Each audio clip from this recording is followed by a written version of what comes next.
wabarakatuh. Saya akan menjelaskan mengenai masalah lingkungan. Masalah lingkungan saat ini memang menjadi masalah yang paling umum di lingkungan Indonesia.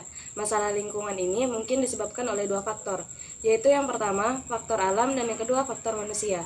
Sebagian besar masalah ini terkadang tidak memiliki solusi, sehingga menyebabkan kerusakan alam dan lingkungan secara terus-menerus. Oleh karena itu, berikut ini beberapa masalah lingkungan yang terjadi di Indonesia dan juga solusinya. Yang pertama, sungai yang tercemar. Indonesia memiliki banyak sekali sungai, tetapi masyarakat sekitar masih ada saja yang tidak memiliki kesadaran, sehingga sungai-sungai di Indonesia tercemar karena ulah mereka. Faktor yang menyebabkan tercemarnya sungai antara lain: A. Limbah industri yang terkandung berbagai macam zat kimia. B. Limbah rumah tangga yang secara sengaja dibuang ke sungai. C. Limbah pertanian. Solusinya, yang pertama, melakukan pengolahan limbah dengan benar. Yang kedua, menggunakan bahan-bahan yang ramah lingkungan. Yang ketiga, tidak membuang sampah di sungai atau sumber air lainnya. Yang keempat, tidak mendirikan kawasan industri yang dekat dengan sumber air. Dan yang kelima, tidak menggunakan pupuk kimia berbahaya dan pestisida secara berlebihan. Banjir adalah salah satu permasalahan yang sering terjadi di Indonesia.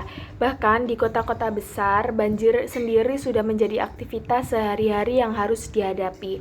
Bahkan tidak hanya di musim hujan saja, tetapi di musim kemarau banjir bisa saja terjadi di berbagai wilayah. Hal ini dikarenakan perkembangan wilayah di Indonesia yang perlu banyak sistem pembuangan air dan penjagaan daerah aliran sungai. Lalu solusi apa yang dapat kita lakukan untuk mencegah banjir? Yang pertama, tidak membuang sampah sembarangan ke sungai atau selokan. Kedua, rajin membersihkan saluran air agar saat terjadi hujan deras selokan tidak akan tersumbat. Ketiga, hindari membuat rumah di pinggiran sungai karena menyebabkan banjir dan tatanan masyarakat tidak teratur. Keempat, melakukan program tebang pilih dan reboisasi. Hal ini ditujukan untuk regenerasi hutan dengan tujuan hutan tidak menjadi gundul. Lalu ada rusaknya ekosistem laut. Penangkapan ikan yang masih menggunakan bahan kimia dan bahan peledak masih menjadi masalah dan tradisi sebagian nelayan di Indonesia.